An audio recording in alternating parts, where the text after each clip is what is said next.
रोज एक नई कहानी देखने के लिए चैनल को सब्सक्राइब करें और बेल आइकन दबाना ना भूलें। सोनपुर गांव में रामदास नाम का व्यक्ति अपनी पत्नी और बेटी राधा के साथ रहा करता था। राधिका घर के हर काम में निपुण थी, लेकिन उसके बोनेपन को देखकर सभी उसका मजाक बनाया करते थे। ऐसे ही एक दिन राधिका की माँ उसके पिता से कहती है, राधिका के बाबा, अब हमें राधिका के लिए लड़का ढूंढना शुरू कर देना चाहिए। अगर अभी से राधिका के लिए लड़का ढूंढेंगे तो सही समय पर लड़का मिल जाएगा, और सही समय में उसकी शादी नहीं करवाई तो आगे बहुत परेशानी हो सकती है। तुम बिल्कुल सही कह रही हो राधिका की माँ, लेकिन हमारी राधिका से कौन शादी करेगा? अरे हमारी राधिका बोनी है और ये उसके लिए कभी श्राप बन चुका है। अरे हमारी राधिका में बस एक ही तो कमी है, बाकी के कामों में तो अव्वल है। जैसे खाना बनाने में, घर के कामों में, सिलाई बुनाई में। बस एक ही खोट के कारण कोई उसे भला क्यों नापसंद करेगा। आप ज्यादा मत सोचिए और अपनी राधिका के लिए लड़का देखना शुरू कर दीजिए। ठीक है राधिका की माँ, जैसा तुम कहो। हम एक काम करते हैं, हमारे गांव में घर जोड़े जी हैं, उनसे बात करके देखते हैं। उनके पास कोई रिश्ता तो जरूर होगा। हाँ, उनके पास रिश्तों की कोई कमी नहीं है, और अपनी राधिका तो हजारों में एक है। जिस घर भी जाएगी घर को स्वर्ग बना देगी।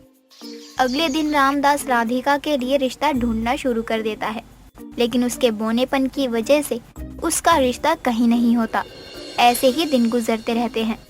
गुजरते दिनों के साथ सालों में बदल गए। अब राधिका की उम्र बढ़ती जा रही थी। एक दिन राधिका अपनी सहेली की शादी में जाती है और वहाँ एक गौरव नाम का लड़का उसे देखकर अपनी माँ से कहता है, माँ, हमें राधिका से शादी करनी है। क्या आप हमारा रिश्ता लेके राधिका के घर जाएंगी? हमें राधिका ना एक नजर में भाग गई है, हम तो उसी से शादी करेंगे। लेकिन गौरव बेटा, राधिका को देखा है? वो बोनी है, और तुम खुद को देखो। अगर तुम्हारा रिश्ता उससे हो गया तो लोग क्या कहेंगे? माँ, राधिका बहुत अच्छी है, लेकिन उसमें ना एक कमी है, बाकी बहुत अच्छाइयाँ हैं। हमें ना राधिका से शादी करनी है। ठीक है, हम राधिका के माँ और बाबा से बात करेंगे। अब तुम थोड़ा सब्र रखो, ऐसे उतावले मत हो, वरना तुम्हें देखकर सब लोग बोलेंगे ये तो राधिका के प्यार में लट्टू हो गया है। हाँ माँ, हम तो हो ही गए हैं प्यार में लट्टू। वो जब तक चाहे हमें घुमा सकती है। कुंती अपने बेटे गौरव का रिश्ता लेकर रामदास के पास जाती है और कुछ समय बाद राधिका और गौरव की शादी भी हो जाती है। गौरव खेती किया करता था और राधिका अपने ससुराल आकर घर का पूरा काम संभाल लेती है। ऐसे ही कई दिन गुजर जाते हैं और एक दिन राधिका उदास बैठी होती है।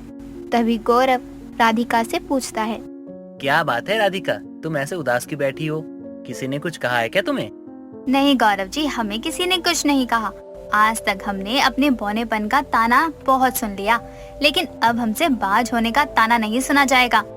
ऐसा कुछ नहीं होगा राधिका, हम है ना, तुम्हारा इलाज हम शहर में करवाएंगे, वो भी बड़े अस्पताल में। और देखना, धीरे धीरे ना तुम ठीक हो जाओगी। हाँ बहू, सब ठीक हो जाएगा। तू अपना दिल छोटा मत कर। देखो, सब कुछ धीरे धीरे ही होता है, और देखना बहुत जल्द तुम्हारी गोद भी भर जाएगी। और माँ अब दादी बन जाएंगी और हम पिता बन जाएंगे, और राधिका तुम माँ बन जाओगी। बस हम ना कल ही शहर चलते हैं और तुम्हारा इलाज करवाएंगे। उसके बाद सब ठीक हो जाएगा। अब तुम ज्यादा मत सोचो। कैसे सोचा ना करूं? बचपन से आज तक हमने जितने लोगों के ताने सुने हैं, अगर हमारी जगह कोई और होता तो वो कब का जिंदगी से हार मान जाता। अब इतने लोगों के ताने नहीं सुने जाते, नहीं सहा जाता हमसे। राधिका बहू, कहा ना सब ठीक हो जाएगा। तुम बस ऊपर वाले पर भरोसा रखो। जैसे तुम्हारी शादी हुई, भले देर हुई, लेकिन हुई तो। बस तुम्हारी गोद भी भरेगी, लेकिन थोड़ा वक्त दो। माँ जी, बस यही तो हमसे नहीं हो रहा है। अगर अब इस बार कुछ अनहोनी हो गई तो हम खुद अपनी जान ले लेंगे। खबरदार राधिका, दोबारा कभी ऐसी बात की तो, या ऐसा सोचने की हिम्मत भी हुई तुम्हारी तो, अरे हमसे बुरा कोई नहीं होगा। हम तुम्हारा इलाज करवाना चाहते हैं और हम करवाएंगे, चाहे उसके लिए हमें ना लंका जाना पड़ जाए।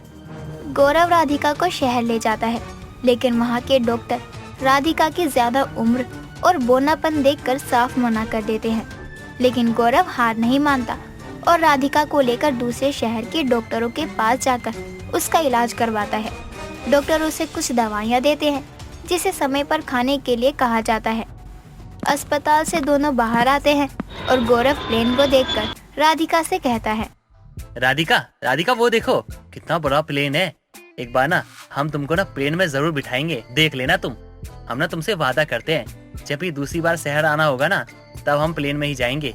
हमने सुना है कि इसकी टिकट बहुत महंगी आती है, इसीलिए हमें नहीं आना प्लेन में। अगर पैसे बच जाएंगे तो हमारे भविष्य में काम आएंगे। बस बस राधिका, बहुत बोलती हो तुम। और डॉक्टर ने क्या कहा था, तुम्हें याद है ना सब कुछ? और हाँ, डॉक्टर ने तुम्हें आज ही दवाई लेने के लिए कहा है, तो ये बात भूलना मत, याद रखना तुम। नहीं तो ना गांव जाकर ना इन चीजों की ना दिक्कत हुई ना तो हम तुमको डांटेंगे फिर। जी समझ गई। सुनिए ना, अगर अगली बार जब हम शहर जाएंगे तब माँ जी को भी साथ लेते हुए आएंगे, क्योंकि अभी आपने कहा था प्लेन में सफर करेंगे, तो हम सभी साथ में प्लेन का सफर करेंगे। बहुत अच्छा लगेगा। अरे वाह, ऐसा है क्या?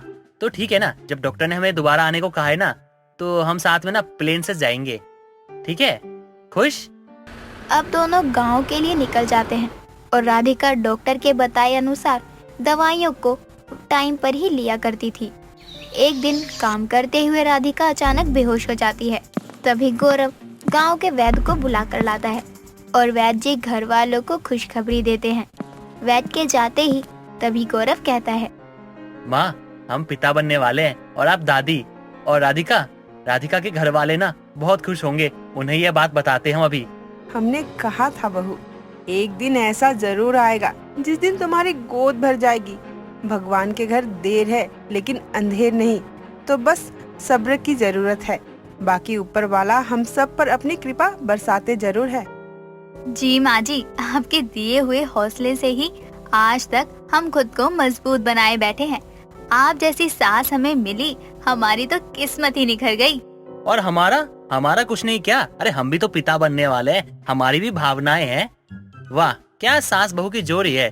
सास अपने बेटे को भूल गई और बहू अपने पति को। बस करो, बहुत मजाक हो गया। आज के बाद बहू घर का कोई काम नहीं करेगी तू। वैसे भी तू बहुत कमजोर हो गई है, तुझे आराम की जरूरत है। याद है तुम्हें डॉक्टर ने क्या कहा था तुमको, भूल गई क्या? अच्छी तरह याद है। डॉक्टर ने कहा था जब हम माँ बनने वाले होंगे उस वक्त हमें पूरा आराम करना है, वरना बच्चे की सेहत खराब हो सकती है।